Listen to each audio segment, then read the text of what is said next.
The night sky tore open with light. In the ancient city of Babylon, 3 men stood on a stone terrace, staring upward in stunned silence. They were magi, scholars of the stars, advisors to kings, keepers of sacred scrolls. For decades they had studied the heavens, charting constellations, predicting eclipses, reading the language of the cosmos. But this star was different. It blazed brighter than Venus, larger than Jupiter, positioned in a way no natural phenomenon could explain. Balthazar, the eldest, felt his pulse quicken. "It cannot be," he whispered. Caspar, lean and sharp-eyed, pulled out an ancient scroll, hands trembling. "The prophecy of Balaam," he breathed. "A star shall come out of Jacob, a scepter shall rise out of Israel." Melchior, the youngest but wisest, closed his eyes and spoke what they all felt. "The King of the Jews has been born." Silence felt heavy between them. This wasn't theory anymore. This wasn't legend. Somewhere far to the west, in the land of Israel, divinity had entered humanity. A king greater than Caesar, greater than any throne on earth, and heaven itself had announced it. Matthew 2, 1-2. The 3 men didn't sleep that night. They pored over scrolls by lamplight, prophecies from Daniel, words from Isaiah, ancient texts passed down through generations. He is a light "He will be for born all in the world. Bethlehem," Caspar read aloud. "Out "Out of you shall come a ruler who will shepherd my people, He is a Israel." light for all the world. Balthazar traced the star's position on a parchment map. "It stands over Judea, no question." Melchior sat back, overwhelmed. They had spent their lives searching for truth in ink and starlight, and now truth had arrived, not as philosophy, but as flesh, as a child. "What do we do?" Caspar asked. Balthazar looked at him steadily. "We go. To Israel, that's weeks of travel, through deserts, bandits, war zones." "We go," Balthazar repeated, "because if this is true, if God has truly come to earth, then nothing else matters." Melchior nodded slowly. "We take gifts, gold, frankincense, myrrh, offerings fit for a king." The decision settled over them like a cloak. It was reckless, dangerous, illogical. But deep in their souls they knew this star was a summons, and they would answer, even if it cost them everything. The journey to the king had begun. Within days, the caravan was ready. Camels loaded with supplies, servants briefed, guards armed. Word spread quickly through the royal courts. "The Magi are leaving?" officials asked, confused. "Why? Where?" "To find a king," was all Balthazar would say. Some laughed. Others thought them mad. Abandoning their posts, their wealth, their influence, for a star? But the 3 men didn't waver. They had seen too much, studied too long. This wasn't superstition. This was destiny. As they departed through the city gates, crowds gathered to watch. The Magi were legends, respected, feared, untouchable. And now they were leaving everything behind. The desert stretched before them, vast and merciless. The star hung ahead, steady and bright, pulling them westward like a thread tied to their hearts. Caspar rode in silence, doubts creeping in. What if they were wrong? What if the star meant something else? But then he looked up, saw its light, and the doubts dissolved. Melchior whispered prayers as they traveled. Balthazar led with quiet determination. Days turned into weeks. The journey was brutal. Scorching heat, freezing nights, endless sand.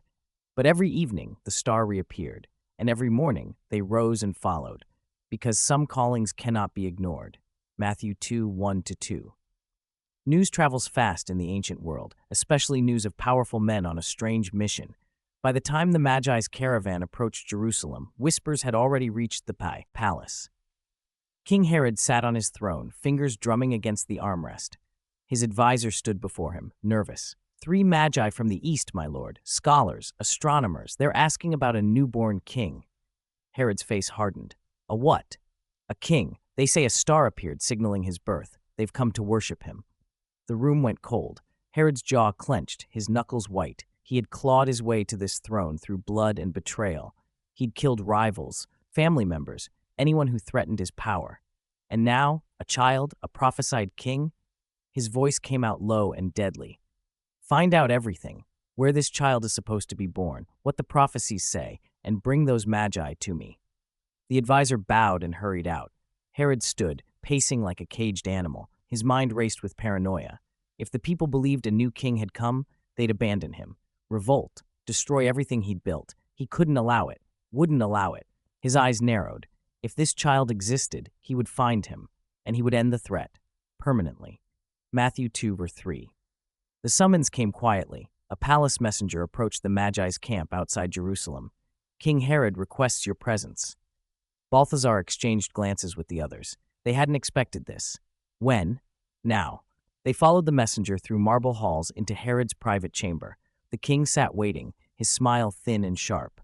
Welcome, honored guests, Herod said smoothly. I hear you've traveled far. We have, Balthazar replied cautiously, following a star, seeking the king of the Jews. Herod's smile didn't falter, but his eyes darkened. Tell me more, Caspar explained. The star's appearance, the prophecies, their journey. Herod listened, nodding, his face a mask of interest. Fascinating, he said. And where exactly is this king to be found? We hoped you might know, Melchior said. Herod gestured to his scribes. My scholars say Bethlehem. The prophet Micah wrote it clearly. He leaned forward. Go, search carefully for the child, and when you find him, his voice dropped, dripping with false sincerity, come back and tell me, so I too may go and worship him. The Magi bowed, but as they left, something felt wrong. Melchior's skin prickled. Herod's words had been kind, but his eyes had been full of murder. Matthew 2:7-8. Outside the palace, the three men walked in tense silence. Finally, Caspar spoke. Did you feel it? He's lying, Melchior said flatly. He doesn't want to worship. He wants to kill. Balthazar nodded grimly. He's terrified. A threatened king is the most dangerous kind. They returned to their camp, uneasy but resolute. Herod had confirmed Bethlehem. The star would guide them the rest of the way. But now they understood. This journey wasn't just spiritual. It was political.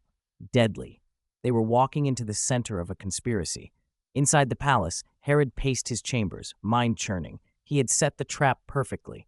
The Magi would find the child, report back, and he'd send soldiers to eliminate the threat before it grew. Quick, efficient, final. He summoned his captain of the guard. Prepare men. Quietly. When I give the word, you'll go to Bethlehem. What are we looking for, my lord? A child, Herod said coldly. A very dangerous child. The captain hesitated. My lord, a child. Do not question me. Herod's voice cracked like a whip. The captain bowed quickly. Yes, my lord. Herod turned to the window, staring out at the star he couldn't see but knew was there. I will not lose my throne, he whispered. Not to anyone, not even to God. Matthew 2:8. The road from Jerusalem to Bethlehem stretched through barren hills and rocky valleys. The Magi traveled slowly now, watching the star, feeling the weight of what lay ahead. Days blurred together. Water ran low. The heat was relentless. One afternoon, Caspar's camel stumbled, nearly throwing him. We need to rest, he said, voice cracked and dry. We can't stop, Balthazar replied. Not yet. We're exhausted. The servants are suffering, even the animals. The star is still moving, Balthazar interrupted. If we stop, we lose it. Caspar's frustration boiled over. What if this is madness? What if we're chasing nothing? Melchior turned sharply. You don't believe that? I don't know what I believe anymore, Caspar shouted. We've abandoned everything. For what? A prophecy? A light in the sky? Silence fell. Balthazar dismounted and walked to Caspar. He placed a hand on his shoulder. I'm scared too, he said quietly. But we've come too far to turn back now. Something is pulling us forward. Something bigger than fear. Caspar's eyes glistened. He nodded slowly. I'm sorry. Don't be sorry, Melchior said gently. Be faithful. They pressed on. And that night, as they camped under the open sky, the stars shone brighter than ever. As if heaven itself was saying, keep going, you're almost there. The attack came without warning. Bandits emerged from the rocks like shadows, surrounding the caravan with drawn swords. Your gold, the leader shouted. Now! The guards drew weapons, but they were outnumbered. Balthazar raised his hands. Take what you want, just let us pass. The bandit leader laughed. You think I'm stupid? I've heard of you. Rich Magi carrying treasure for a king. He stepped closer, blade gleaming. Maybe I'll take it all, and your lives. Caspar's heart pounded. Melchior closed his eyes, praying silently. Then, a sound. Distant thunder. No, not thunder. Hooves. A Roman patrol appeared over the ridge, soldiers on horseback. The bandits cursed and scattered into the hills like rats. The Roman commander rode forward, eyeing the Magi with suspicion. You're far from home. We're traveling to Bethlehem, Balthazar said. The commander frowned. Dangerous road. What's worth the risk? Balthazar met his eyes. A king. The Roman studied him, then nodded slowly. Safe travels. As the patrol rode away, the Magi sat in stunned silence. That was, Caspar began. A miracle, Melchior finished. They hadn't been saved by luck, they'd been protected, guided, kept safe by something or someone far greater than themselves. And once again, they understood. This journey mattered, and heaven was watching. 2 nights later, everything changed. The star, faithful, constant, guiding, vanished. Caspar woke first, scanning the sky in panic. Where is it? Melchior stumbled out of his tent, eyes wide. It was there. It's always been there. Balthazar stood frozen, staring at the empty heavens. For the first time since Babylon, the star was gone. Fear gripped them. Without the star, they had no direction, no confirmation, no sign. Maybe we missed something, Caspar said. Maybe we took a wrong turn. We followed it exactly, Balthazar replied, but doubt crept into his voice. They waited all day, searched the skies all night. Nothing. Servants whispered nervously. Guards exchanged worried glances. The Magi sat together in the darkness, silent and lost. What if God has abandoned us? Caspar finally asked. He hasn't, Melchior said, though his voice trembled. Then where is the star? I don't know. Balthazar closed his eyes. They had sacrificed everything, traveled for weeks, survived bandits and deserts and doubt, and now, at the edge of their destination, silence. He wanted to scream, wanted to demand answers, but instead he whispered a prayer. If you brought us this far, don't leave us now. The night stretched long and empty, and the 3 wise men waited, clinging to faith they could barely feel. Dawn broke gray and uncertain. The Magi packed their camp in silence, preparing to move forward even without the star. Then Caspar gasped. Look, there, rising over the hills of Bethlehem, the star blazed back into existence, brighter than ever before. It hung low now, almost touchable, directly over a small village in the distance. Joy exploded through the camp. Servants shouted. Guards cheered. The Magi fell to their knees, tears streaming down their faces. It's back, Melchior whispered. He didn't leave us. Balthazar laughed, a raw, overwhelming sound of relief. He never did. They mounted their camels with renewed energy, racing toward the star. Every step felt lighter. Every breath came easier. The star didn't move now. It simply waited, marking a specific spot in Bethlehem. When they finally reached the edge of the village, the star hovered directly over a small, humble house. Not a palace, not a temple, a house. Caspar stared. This is it. This is it, Balthazar confirmed. Melchior dismounted slowly, heart pounding. After all this, months of travel, danger, doubt, the moment had arrived.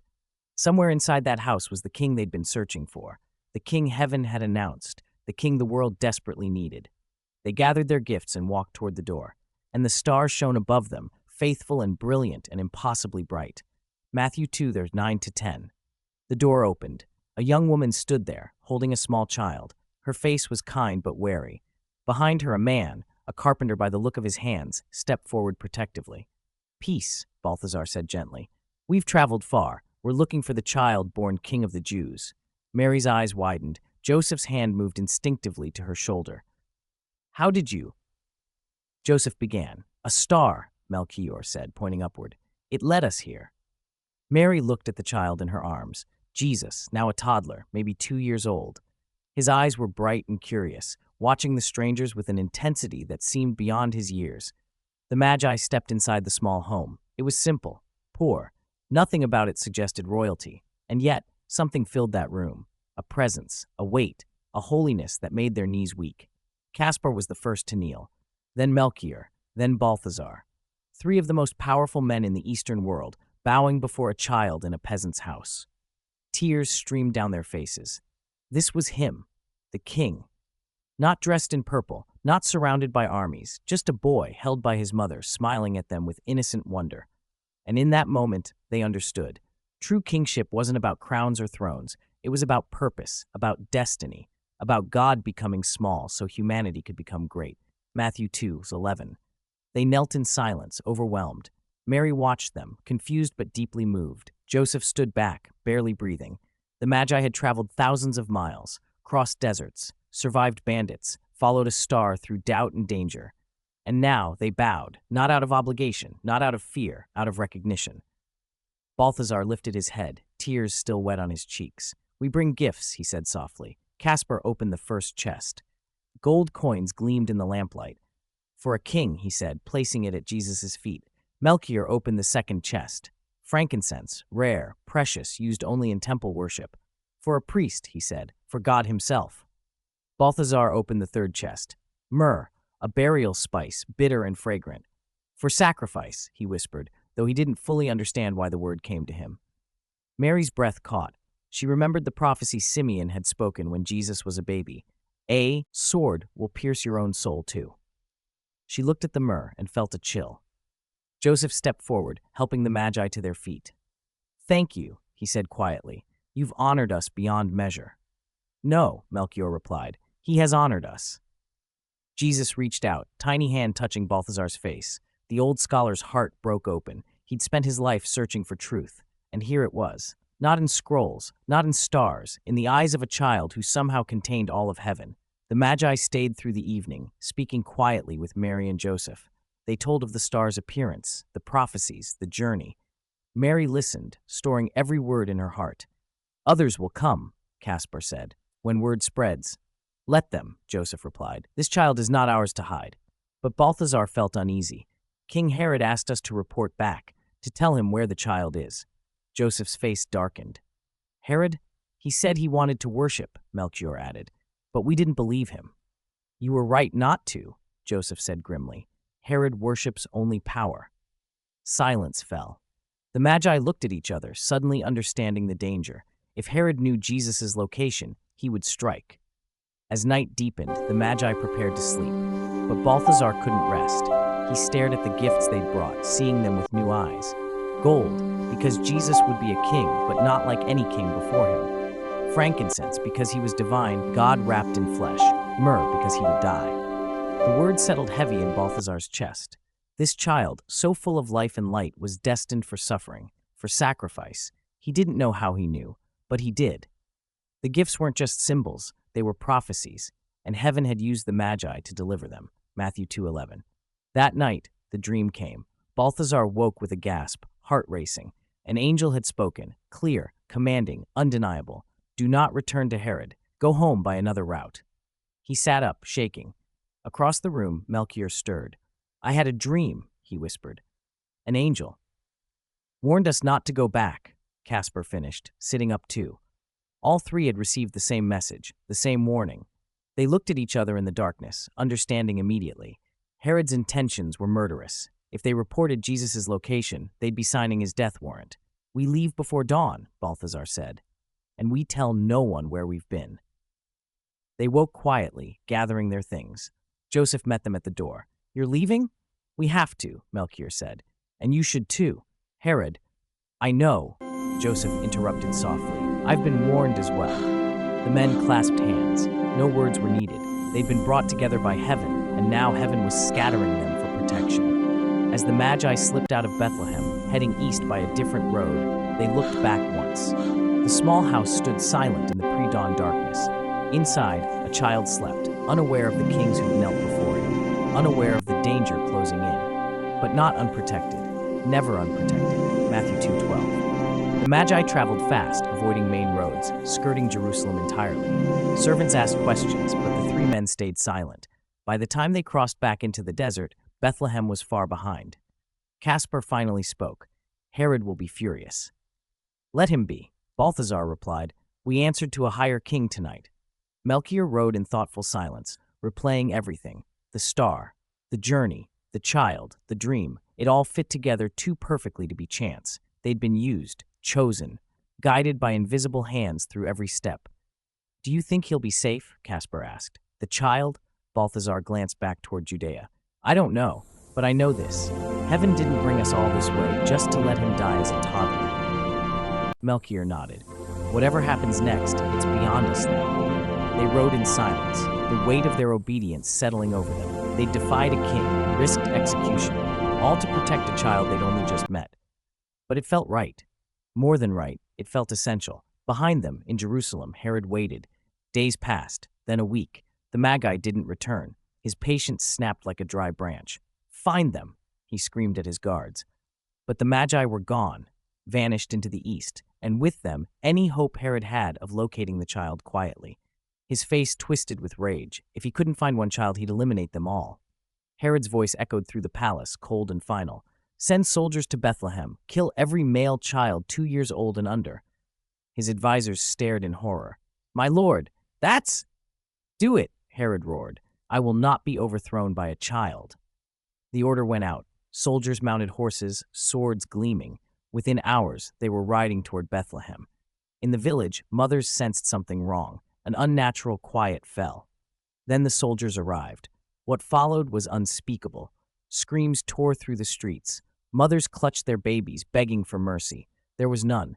Herod had given his command, and his soldiers obeyed. The massacre was swift and brutal. When it ended, Bethlehem wept. The prophecy of Jeremiah echoed through blood-soaked streets. A voice is heard in Ramah, weeping in great mourning, Rachel weeping for her children and refusing to be comforted because they are no more. But among the dead, Jesus was not found. Because hours before the soldiers arrived, Joseph had woken to another dream, another angel, another warning.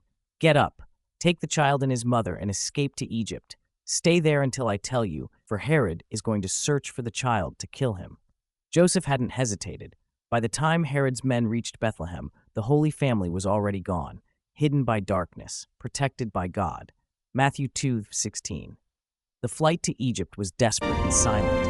Mary held Jesus close, tears streaming as they fled. Joseph led the donkey through the night, every sound making his heart race. They traveled back roads, avoiding cities, sleeping in caves. The gold from the Magi kept them fed. The frankincense and myrrh they carried carefully, not yet understanding their full meaning. Why does he want to kill our son? Mary whispered one night. Joseph had no answer, only the angel's words. He will save his people from their sins. Saving required surviving, and surviving required running. They crossed into Egypt as refugees, strangers in a foreign land. No one knew who they were. No one knew the child Mary carried was the King of Heaven. They blended into the margins, invisible and safe.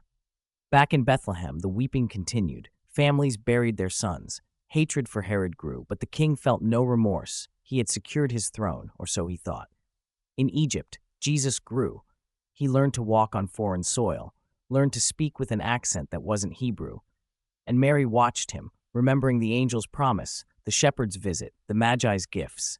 This child was marked, chosen, destined for something beyond her understanding, so she held him close and prayed, and waited for the day they could go home. Matthew 2:13. Years passed in Egypt. Joseph worked as a carpenter. Mary raised Jesus in a small, rented room. They lived simply, quietly, always watching for danger. Then Herod died. How dare you The defy tyrant who me? tried to kill God's son Eileen! collapsed in his You palace, outlaw! eaten by disease and paranoia. How His death dare was you defy agonizing, me? fitting for the blood on Eileen! his hands. You In outlaw! Egypt, Joseph dreamed again. How The dare angel you defy returned. me? Get up, Eileen! take the child and his You mother, outlaw! and go to the land of Israel. For those who were How trying to dare take you the child's defy life me? are dead. Eileen! Relief flooded You Joseph's outlaw! chest. Finally, they could go How home. dare you They defy packed quickly, me? said goodbye to the few Eileen! friends they'd You made, and began outlaw! the journey north.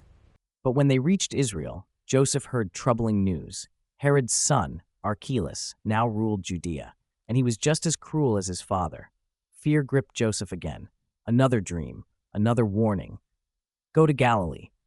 So they turned away from Bethlehem, away from Judea, and headed to Nazareth, the small, insignificant town where Mary had first heard the angel's voice. It was safe there, overlooked, forgotten, perfect for a king in hiding. They settled into a quiet life. Jesus grew strong and wise, and the prophecy continued to unfold, line by line, exactly as God had spoken. He will be called a Nazarene, Matthew 2:19-23. In Nazareth, life slowed. Jesus became known as the carpenter's son. He worked beside Joseph, learning to shape wood, to be patient, to serve. But Mary never forgot. She watched him with a mother's love and a prophet's awareness. He was different. Even as a child, he asked questions that left rabbis speechless. He spoke with authority beyond his years. He saw people, really saw them, in ways that unsettled and comforted at once. One day, Mary found him reading from the scroll of Isaiah. The Spirit of the Sovereign Lord is on me, because the Lord has anointed me to proclaim good news to the poor. Jesus looked up at her, and something in his eyes made her breath catch. He knew. Somehow, even now, he knew who he was. The years in Egypt hadn't been wasted. They'd fulfilled the prophet Hosea's words, "Out of Egypt I called my son." Every step, the star, the magi, the flight, the return, had been woven into a divine plan. Nothing was random. Nothing was lost. The Magi's gifts still sat carefully stored. The gold had sustained them. The frankincense and myrrh waited for their true purpose. And Jesus grew. Not in palaces, but in poverty. Not with armies, but with love. The king was preparing, and the world had no idea what was coming. Hosea 11:1, Matthew 2:15. Far to the east, the Magi had returned to their kingdoms, forever changed. They never spoke publicly about what they'd seen, but privately, they told trusted students, faithful scribes. "We knelt before God," Balthazar would say, "and he was a child." The story spread quietly, whispered in scholarly circles, passed between seekers of truth. Some believed, others dismissed it as legend, but those who believed watched the skies, waited for more signs, wondered what would become of the boy king. Balthazar grew old, but never stopped studying the stars, and sometimes, on clear nights, he swore he could still see it, the star that had changed everything. Caspar wrote it all down, every detail, preserving the journey for future generations. Melchior spent his final years teaching that the greatest truths are found not in power, but in humility. All three died having seen what prophets longed to see. They'd touched divinity, worshipped the Messiah, been part of the greatest story ever told. And their gifts, gold, frankincense, myrrh, would one day make perfect sense. When the boy became a man, when the king claimed his throne, not through conquest, but through a cross. The Magi never knew the ending, but they'd played their part perfectly. They'd followed the star, defied a tyrant, protected the Savior, and in doing so, they'd helped secure the destiny of the world. Matthew 2:12.